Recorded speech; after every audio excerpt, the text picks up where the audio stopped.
이코노미톡 시작을 하겠습니다. 엔비디아 실적 발표에 따른 시장의 영향들 잘 분석해 드릴 거고요.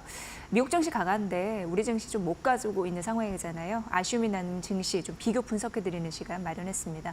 오늘 이 시간은 신동준 숭실대 금융경제학과 교수와 함께하겠습니다. 교수님 어서 오세요. 네, 안녕하세요. 네, 일단 깜짝 실적을 냈다라는 타이틀은 달았는데 네. 그 이면을 좀 잘 찾아봐야 되는 엔비디아 실적입니다. 네, 어떻게 간밤에 좀 보셨습니까?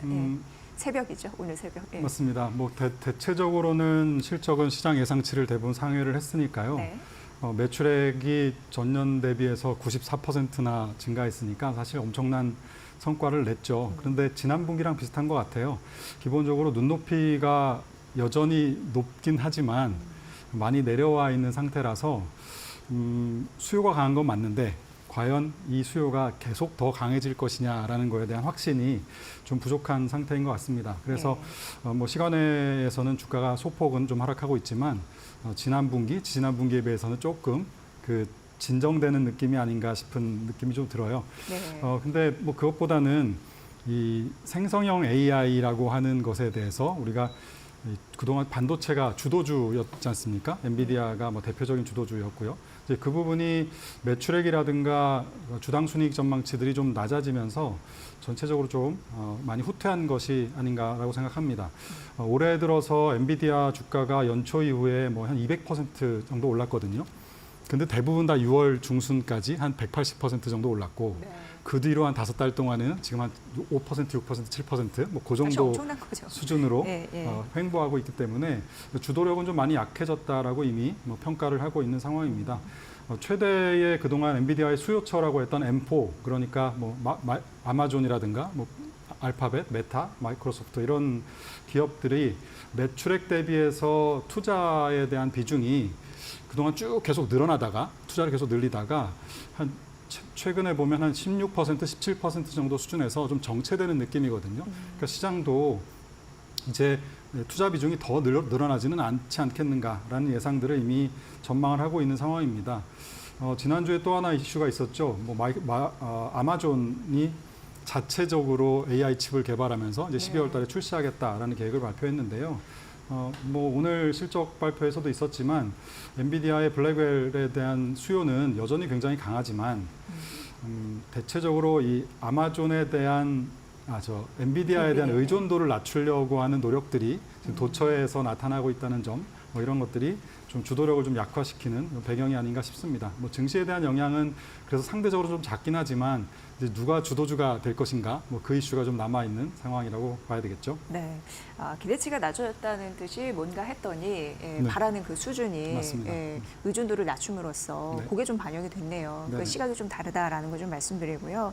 어쨌든 시간외에서 주가가 이제 하락하는 흐름들이 4분기 매출 가이던스에 대해서 이게 워낙 또 높은 흐름들이 있었기 때문에 그 부분은 또 설명이 좀 필요하지 않나 싶습니다.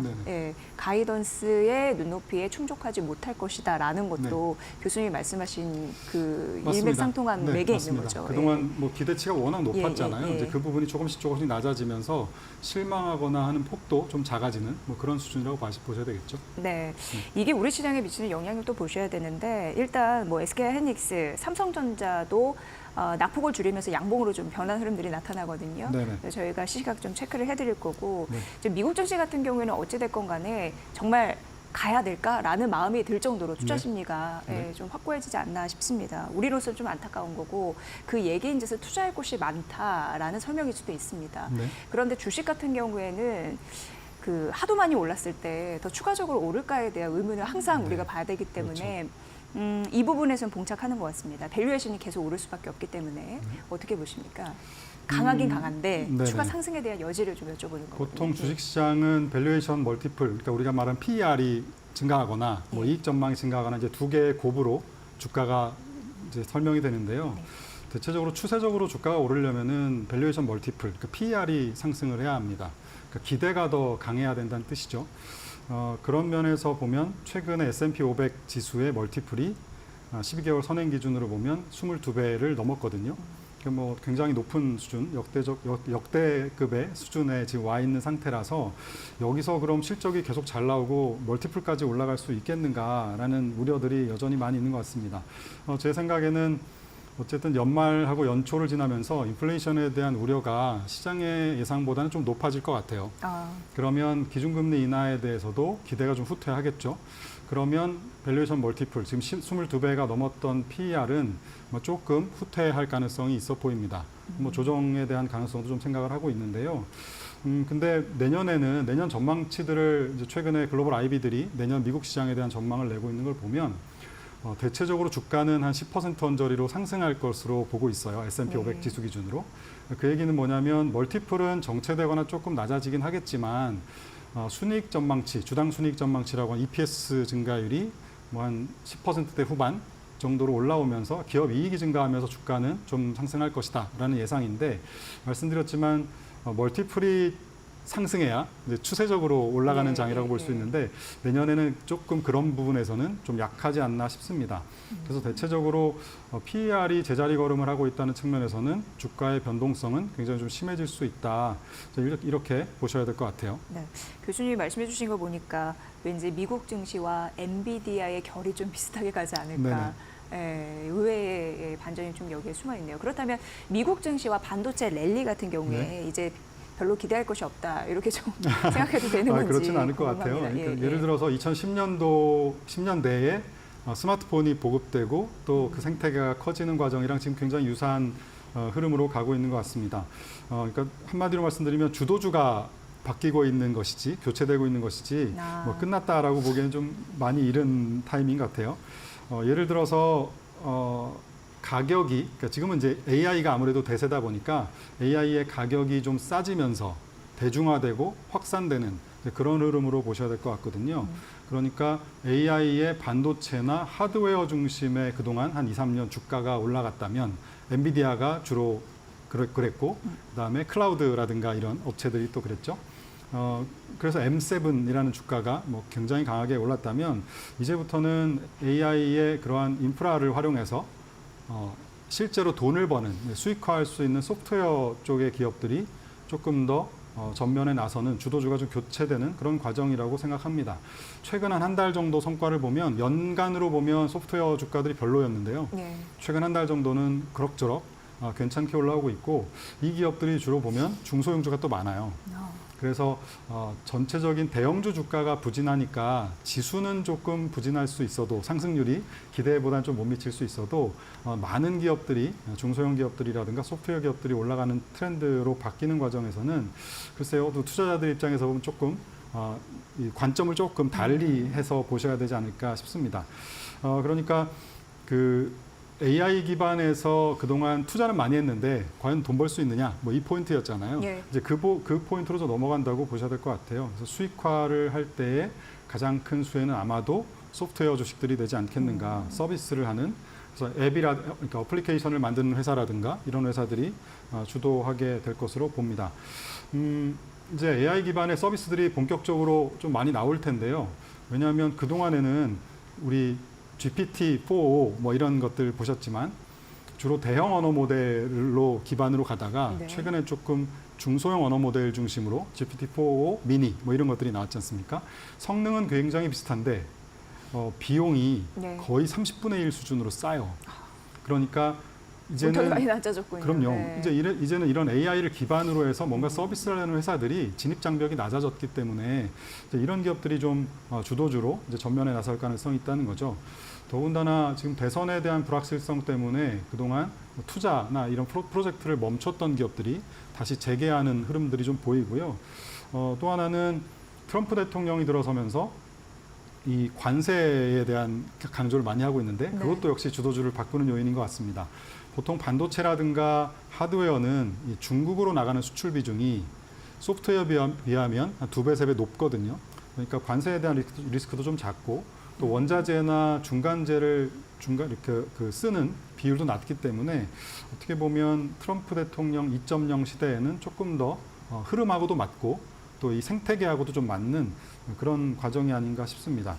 또 하나는 M&A를 좀 자유롭게, 인수합병을 좀 자유롭게 만들어서 민간의 생산성을 높이겠다는 게 지금 트럼프 대통령의 행정부의 또 다른 기조이긴 한데요. 규모의 경제가 좀 필요한 시점이기도 그렇죠. 효율성을 좀 높이고 하는 과정인데 그 과정에서도 마침 또 대기업들은 현금이 많아서 이 소프트웨어 관련된 여러 가지 M&A 이런 부분들도 좀 기대해 볼 만한 요인이 아닌가 싶습니다. 그래서 이런 AI가 좀 확산이 되게 되면 그 다음부터는 이제 제조업 전반에 생산성이 올라가면서 미국이 글쎄요 저는 성장도 그 경제 성장 자체도 조금 이제 좋은 방향으로 긍정적인 방향으로 움직일 수 있지 않을까 좀 기대하고 있습니다. 네, 교수님께서 중요한 지점을 말씀해 주신 것 같습니다. 지금은 주도주 변화, 그렇다면 교체 시기. 네. 라고 말씀해 주셨는데 이걸 또 생각해 봐야 되거든요. 이제 트럼프 2.0 시대를 우리는 살아야 됩니다. 네. 이미 이제 준비를 하고 있고요. 그런 흐름들이 정책에서 반영이 되고 있고요. 트럼프 1기와 비교해서 2기는 어떤 업종이 좋을지 네네. 그 제레미 시겔 교수가 네. 트럼프 대통령은 가장 주식시장에 친화적인 인물이다라고 네. 또 강조하기도 해서 네네. 우리가 지금 또 공략해야 될 그런 업종이 궁금해졌습니다. 네, 기본적으로는 뭐 1기 때와는 다르게 뭐 네. 경제 성장에 대한 기대가 굉장히 높은 지금 그런 상황이 지금 주가에 반영되고 있는 흐름이고요. 물론 뭐 트럼프가 당선되면 뭐 금융이라든가 뭐 그 제약주 뭐 이런 것들이 괜찮고 해리스가 되면 뭐 친환경이 괜찮다 이런 우리가 상식이 있지만 네. 실제 꼭 그렇지는 않았거든요. 그러니까 트럼프 대통령이 집권 당시에는 금융주가 오히려 굉장히 지수를 하회했었고요. 거꾸로 바이든 대통령 때 금융주가 굉장히 좋았습니다. 또 친환경주도 반대예요. 친환경주도 트럼프 대통령 때 안 좋았을 것 같지만 그때는 의외로 좋았죠. 폭등했어요. 폭등했고 예. 거꾸로 바이든 대통령 때 폭락했던 그러니까요. 그런 경험이 있어서 어떤 뭐 누가 되면 누가 뭐가 좋고 이런 패턴의 분석보다는 전체적으로 지금 매크로라든가 산업의 어떤 생태계의 변화, 흐름의 변화 그리고 규제가 어떻게 완화되는가 이런 흐름들을 좀 보시는 게 좀 적절하지 않나 싶습니다. 그래서 앞에 제가 쭉 말씀드린 것처럼 대체적으로는 소프트웨어 관련된 업종 그리고 이 원전과 관련된 것들, 그러니까 친환경에서 이제 다양하게 좀 에너지원을 다변화하려고 하는 시도들, 그리고 AI를 활용해서 수익화하는 과정에서 그럼 어떤 소프트웨어를 활용해서 갈 수 있는 게 뭐 자율주행이라든가 아니면 뭐 바이오 헬스케어라든가 아니면 인공위성이라든가 이런 부분들이 향후에는 조금 더 특히 좀 작은 기업들, 중형 기업들이 조금 더 수혜를 볼 수 있지 않을까 싶고요. 네. 그래서 그동안에는 주식을 직접 종목을 사서 M7을 사서 보유하는 것이 투자 전략 중에 굉장히 중요한 흐름이었다면 글쎄요 앞으로는 조금은 중소형주들이 갈 수 있는 여지가 있기 때문에 ETF나 이런 것들을 통해서 이제 산업을 좀 같이 사서 가셔야 ETF 네네, 산업 네, 같이 가서 사셔야 좀 유리하지 않을까 싶고 또 시가총액 비중별로보다는 중소형주 비중이 그래도 조금 더 있는 그런 ETF들이 조금 더 유망하지 않을까 생각합니다. 네. 지금 뭐 코스피가 과거 금융위기 수주인 PBR, 뭐 삼성전자도 그런 얘기 많이 했지만 주가 순자산 비율 0.85배까지 떨어졌다라는 얘기를 합니다. 그러면은 이제 저점 매수, 전문 용어로 이제 바텀 피싱 뭐 이런 얘기도 하는데 그 전략이 맞아 떨어질지 궁금한데요. 교수님의 의견은 어떻게 보십니까? 뭐 왜냐하면 삼성전자 약발도 예, 오래가지 않고 있는 상황입니다. 자사주 매입이요? 예, 쉽죠. 보통은 뭐 OECD 경기 선행지수 기준으로 보면 지금 경기 확장기입니다. 그러니까 한국 경제는 좀 부진하긴 하지만 그래서 이런 경기 확장기 가운데서 코스피가 10% 이상 조정받았던 사례는 거의 없어요. 2006년, 2007년 정도에 한 번 정도 15% 가까이 그 조정이 있었습니다만 그때는 버냉키 쇼크라고 해서 긴축이 굉장히 강하게 일어났던 때거든요. 근데 지금은 긴축이 없고 오히려 금리를 인하하는 트렌드로 단기적으로 좀 넘어왔는데도 주가가 한 15% 정도 조정받았다는 것은 일단 좀 과도하다는 생각은 듭니다. 그런데 뭐 한 가지 좀 걸리는 것은 좀 차이가 있다면 삼성전자가 좀 많이 부진하다라는 것이 좀 걸리는 부분이죠. 하반기 들어서 외국인들이 매도한 그 금액이 뭐 한 20조 가까이 되는데요. 그중에 95%가 삼성전자에 집중이 되어 있을 정도로 뭐 기술적으로는 좀 낙폭과대일 가능성은 높습니다만 본질적으로 보면 삼성전자의 매출이 한 300조 원 정도 수준에서 2013년 이후에 지금 계속 정체되고 있다는 이 부분이 조금 많이 좀 걸리는 부분이긴 합니다. 그래서 단기적으로야 하이닉스 중심으로 주가가 조금 더 저는 반도체 주식은 좀 더 갈 수 있지 않을까 생각은 합니다만 아까 큰 흐름상으로는 주도주가 교체되는 과정에 있기 때문에 지금은 큰 시세가 나는 그런 트렌드는 좀 지나가지 않았나 싶습니다. 코스피 기준으로 PBR 기준으로 보면 역시 이 부분도 한 번 더 낮아진다고 하면 과거 네. 저점들은 0.6배 뭐 이렇게까지 내려갔기 때문에 기술적으로 좀 과도하긴 하지만 그렇다고 완전히 바닥이다라고 보기 조금 이르지 않나 생각이 드네요. 네. 어찌됐건 미국 시장도 그렇고 우리 시장도 그렇고 주도주가 바뀔 가능성이 있기 때문에 면밀하게 좀 점검을 해야 될 때가 아닌가 싶습니다. 자, 오늘 이코노미 톡 함께 했고요. 신동준 숭실대 금융경제학과 교수의 분석으로 여러분 들으셨습니다. 교수님 잘 들었습니다. 네, 고맙습니다.